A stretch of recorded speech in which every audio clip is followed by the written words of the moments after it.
Assalamualaikum warahmatullahi wabarakatuh. Halo teman-teman semua, selamat pagi, siang, sore, dan malam kapanpun kalian nonton video ini. Sebelumnya izinkan saya untuk perkenalan diri terlebih dahulu.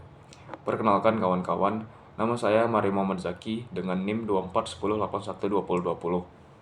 Saya merupakan seorang mahasiswa di Universitas Andalas, jurusan Sosiologi, Fakultas Ilmu Sosial dan Ilmu Politik.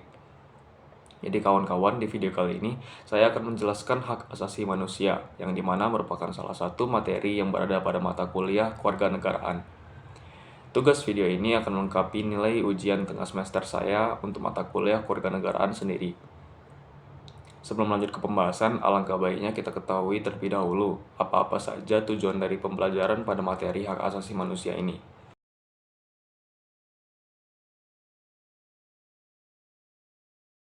1. Memberikan pemahaman dasar mengenai hak asasi manusia. Maksud dari tujuan pertama yaitu bahwa memberi pemahaman dasar mengenai hak asasi manusia itu penting agar setiap orang mengerti bahwa HAM adalah hak yang melekat pada semua manusia tanpa terkecuali. Pemahaman ini membuat orang lebih sadar akan hak-haknya sendiri serta hak orang lain, sehingga dapat membantu mencegah pelanggaran HAM dan menciptakan masyarakat yang adil serta saling menghargai. 2. Menyampaikan pentingnya HAM di Indonesia. Nah, jadi tujuan dari video ini juga agar penonton memahami bahwa HAM adalah fondasi bagi perdamaian, keadilan, dan kesetaraan dalam masyarakat di Indonesia yang beragam. Dengan menghormati HAM, negara dapat melindungi warga dari diskriminasi, penindasan, dan pelanggaran hak sehingga masyarakat bisa hidup lebih aman, sejahtera, dan harmonis. 3. Menyadarkan penonton akan isu-isu HAM yang terjadi di sekitar kita. Jadi dengan mengenali contoh-contoh pelanggaran HAM sehari-hari seperti diskriminasi, kekerasan, atau ketidakadilan, penonton akan lebih peka dan peduli terhadap isu-isu ini. Harapannya, kesadaran ini akan mendorong mereka untuk bersikap lebih aktif dalam menegakkan dan melindungi HAM di masyarakat. Dan yang terakhir, yang keempat, menunjukkan peran masyarakat dalam menghormati dan menegakkan HAM. Tujuan ini ingin menekankan bahwa penegakan HAM bukan hanya tanggung jawab pemerintah atau lembaga tertentu, tetapi juga peran masyarakat secara umum. Melalui sikap saling menghormati, membantu melaporkan pelanggaran, dan mendukung hak orang lain, masyarakat dapat berkontribusi dalam menciptakan lingkungan yang aman dan adil bagi semua.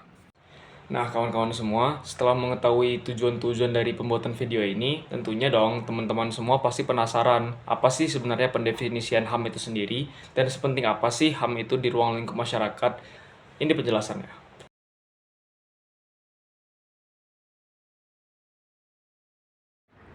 Apa itu hak asasi manusia?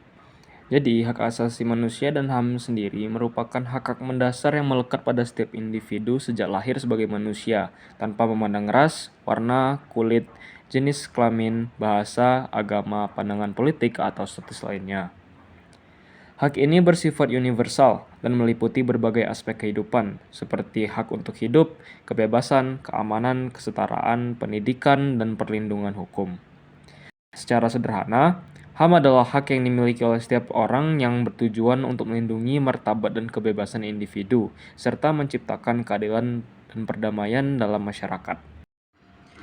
Jadi teman-teman semua, dari penjelasan definisi hak asasi manusia tersebut muncullah pertanyaan, sepenting apa sih hak asasi manusia dalam masyarakat ini? Hak asasi manusia sangat penting dalam masyarakat karena berfungsi sebagai dasar untuk menjamin martabat, keadilan, dan kesetaraan bagi setiap individu. Nah, berikut beberapa alasan mengapa HAM itu penting. Yang pertama, perlindungan dari penindasan. HAM sendiri melindungi individu dari tindakan sewenang-wenang oleh pihak lain, termasuk diskriminasi, kekerasan, ataupun perlakuan tidak adil, baik dari pemerintah maupun masyarakat. Yang kedua, menciptakan keadilan sosial. Dengan menghormati hak asasi manusia atau HAM, masyarakat dapat lebih mudah membangun kesetaraan dan menghargai perbedaan, baik dalam hal agama, ras, gender, ataupun pandangan. Yang ketiga, yakni dasar kebebasan individu. Hak asasi manusia atau HAM menjamin kebebasan dasar seperti kebebasan berpendapat, beragama, dan berkumpul, yang penting untuk partisipasi aktif dalam masyarakat dan pemerintahan yang demokratis. Yang keempat, mendorong pembangunan yang berkeadilan. Dalam konteks sosial dan ekonomi, hak asasi manusia atau HAM ini juga mendukung akses yang adil terhadap pendidikan, pekerjaan, layanan kesehatan, dan standar hidup yang layak. Sehingga setiap orang yang memiliki kesempatan yang sama untuk berkembang. Yang kelima dan yang terakhir, yaitu mewujudkan kedamaian dan kesejahteraan. Dengan menjaga hak asasi manusia, masyarakat bisa lebih harmonis, aman, dan stabil karena hak semua orang diakui dan dihormati, sehingga konflik dapat diminimalisir. Nah, selesai sudah penjelasan saya mengenai apa pendefinisian HAM itu sendiri dan sepenting apa sih itu di kalangan masyarakat kita. Tentunya dari penjelasan saya tersebut, kawan-kawan pasti ingin lebih tahu kan sejarah dari perkembangan HAM di negara kita tercinta ini. Nah, kebetulan banget. Selanjutnya saya akan menjelaskan bagaimana perkembangan HAM di Indonesia, ditambah dengan contoh dari kasus-kasus yang terjadi. Simak kelanjutannya ya teman-teman.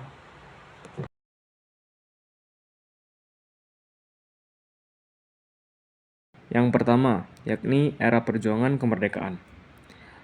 Kesadaran HAM atau hak asasi manusia mulai muncul seiring perjuangan kemerdekaan.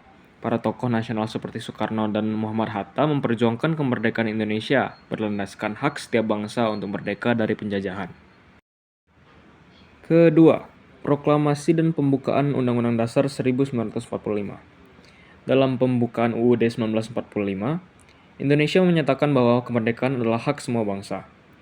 UUD 1945 kemudian memuat pasal-pasal yang menjamin HAM, seperti kebebasan berpendapat, hak atas pekerjaan, dan hak hidup. Reformasi 1998. Setelah pemerintahan Orde Baru, Gerakan Reformasi 1998 membukakan jalan bagi HAM di Indonesia. Pengesahan Undang-Undang Nomor 39 Tahun 1999 tentang hak asasi manusia menjadi tonggak dalam perlindungan HAM, mengatur hak-hak warga negara lebih detail seperti hak kebebasan berekspresi, pendidikan, dan keadilan hukum. Yang keempat dan yang terakhir, peran-peran tokoh nasional. Selain Soekarno dan Hatta, banyak tokoh yang berperan dalam hak asasi manusia, seperti contohnya Abdurrahman Wahid atau Gus Dur, yang mempromosikan toleransi dan pluralisme, serta Munir Said Talib, seorang aktivis HAM yang berfokus pada pelanggaran HAM dan isu-isu kemanusiaan hingga akhir hidupnya.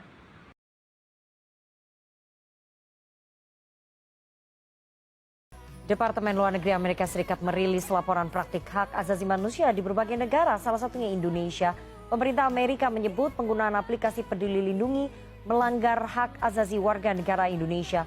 Selain itu, tes wawasan kebangsaan terhadap 56 mantan pegawai KPK dan tindakan represif aparat kepolisian juga disebut melanggar HAM bagi warga negara Indonesia. Bagaimana pemerintah Indonesia merespon laporan pemerintah Amerika Serikat terhadap dugaan pelanggaran HAM di tanah air? Pemirsa, Ketua Komnas HAM mendatangi langsung kediaman Gubernur Papua Lukas NMB di Jayapura. Pertemuan antara Komnas HAM dengan Lukas NMB dan kuasa hukumnya berlangsung tertutup.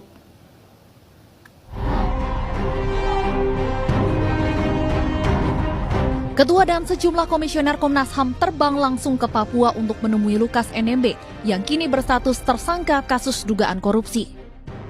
Komnas HAM mendatangi kediaman Gubernur Papua di Jayapura pada hari Rabu sekitar pukul 15 waktu Indonesia Timur. Pertemuan berlangsung selama 1 jam. Ketua Komnas HAM Ahmad Taufan Damanik menyatakan Komnas HAM tidak akan mencampuri proses hukum terhadap Lukas NMB. Namun pihaknya ingin memastikan hak-hak Gubernur Papua tersebut terpenuhi. Sementara itu, kuasa hukum Lukas NMB menegaskan kliennya punya hak untuk memilih pelayanan kesehatan yang diinginkannya, baik di dalam maupun luar negeri. Ya, kalau masalah hukumnya tentu Komnas tidak boleh mencampuri ya, karena itu ranah dari KPK. Tapi tentu kami akan membicarakan kepada para pihak di Jakarta mengenai masalah kesehatan Pak Gubernur untuk mencarikan solusinya lah yang terbaik, yang paling manusiawi untuk beliau. Hak-hak Pak Lukas untuk mendapatkan pelayanan kesehatan itu tidak boleh terhenti. Karena dia punya hak sebagai gubernur, termasuk memilih dokter mana yang dia mau. Apakah di Jakarta kah, di Papua kah, atau di Singapura. Itu hak dia. Sementara itu, warga pendukung Lukas NMB terus berjaga di luar rumah gubernur hingga malam hari. Lukas NMB telah ditetapkan sebagai tersangka dugaan gratifikasi oleh KPK sejak 5 September 2022 lalu. Dari Jayapura, Papua, Omega Bat Korumbawa dan Chandri Andrew, iNews melaporkan. Kita ke informasi lainnya, pemirsa, masih belum terungkapnya kasus pelanggaran HAM berat yang menimpa sejumlah aktivis reformasi Brigade 98 meminta agar masyarakat tidak lupa terhadap sejarah kelam tersebut. Sosialisasi isu pelanggaran HAM itu sendiri. Talang Lampung, 89, peristiwa penghidupan Trisakti, itu konteksnya adalah di hari 100 ke-100 Jokowi memerintah. Terima kasih Jokowi karena isu pelanggaran HAM berhasil menumbangkan pesaingnya. Rasa cap terima kasih. Makanya kini tidak aneh kalau Jokowi justru berkoalisi sekali. Justru para elit politik pelanggar. Yang rekomendasi DPR sudah keluar, rekomendasi Komnas HAM sudah selesai. Kesalahan kita adalah tidak menindaklanjuti ya, keputusan-keputusan itu. Dan tahun lalu Pak Jokowi sudah mendeklar tentang 12 kejahatan HAM. Nah, hingga hari ini Prabowo belum pernah minta maaf kepada rakyat Indonesia atas kejahatan yang dia lakukan. Saya telah membaca dengan seksama laporan dari tim penyelesaian non-yudisial pelanggaran hak asasi manusia yang berat yang dibentuk berdasarkan keputusan Presiden nomor 17 tahun 2022. Dengan pikiran yang jernih dan hati yang tulus, saya sebagai Kepala Negara Republik Indonesia mengakui bahwa pelanggaran hak asasi manusia yang berat memang terjadi di berbagai peristiwa. Dan saya sangat menyesalkan terjadinya peristiwa pelanggaran hak asasi manusia yang berat. Dan itulah penjelasan dari sejarah HAM yang berkembang di Indonesia, serta beberapa contoh kasus HAM yang telah terjadi di negara kita ini. Setelah mendengar contoh tersebut, pasti ada semacam keinginan untuk bergerak, menegakkan dan melindungi HAM di masyarakat kan, teman-teman? Nah, untuk itu, saya akan menjelaskan apa saja peran kita sebagai masyarakat dan para pemerintah untuk menegakkan HAM dalam masyarakat.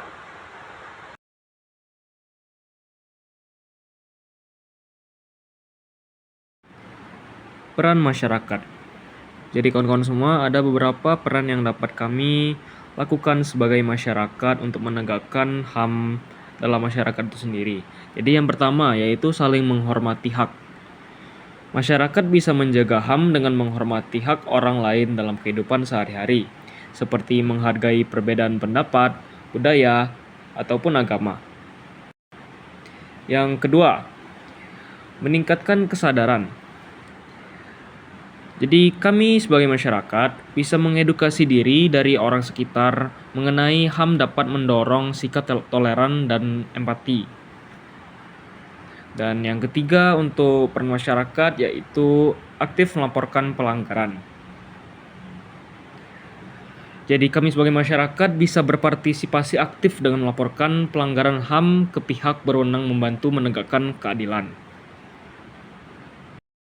Yang kedua yakni ada peran dari pemerintah. Jadi yang pemerintah harus lakukan yang pertama yaitu 1. Menetapkan kebijakan yang melindungi HAM. Jadi pemerintah perlu menciptakan kebijakan yang melindungi hak-hak warga negara seperti hak kesehatan, pendidikan, dan kebebasan berekspresi. Lalu pemerintah juga harus menegakkan hukum yang adil. Hukum yang harus ditegakkan secara adil dan tanpa diskriminasi untuk melindungi HAM yang ada dalam masyarakat. Yang ketiga dan yang terakhir yang dapat dilakukan pemerintah yaitu edukasi publik. Pemerintah juga dapat berperan dalam mendidik masyarakat tentang HAM melalui program dan kampanye.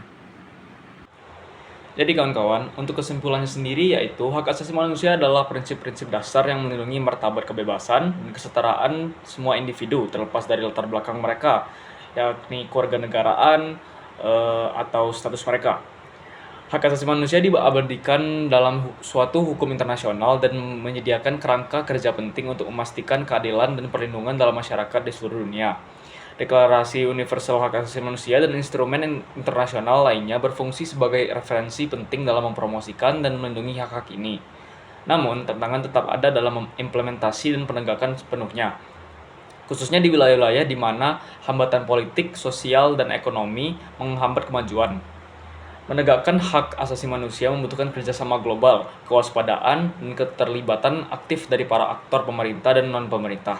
Oleh karena itu, upaya berkelanjutan diperlukan untuk mengatasi pelanggaran, meningkatkan kesadaran, dan memastikan bahwa semua orang dapat menggunakan hak-hak mereka secara bebas dan tanpa diskriminasi.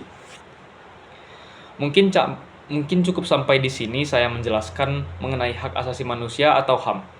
Saya berterima kasih sebesar-besarnya pada teman-teman semua yang telah meluangkan waktu untuk menonton video singkat saya ini, dan saya mohon maaf sebesar-besarnya bila ada kesalahan dalam penyampaian materi HAM kali ini. Terima kasih sekali lagi telah menonton, saya izin undur diri. Selamat tinggal teman-teman.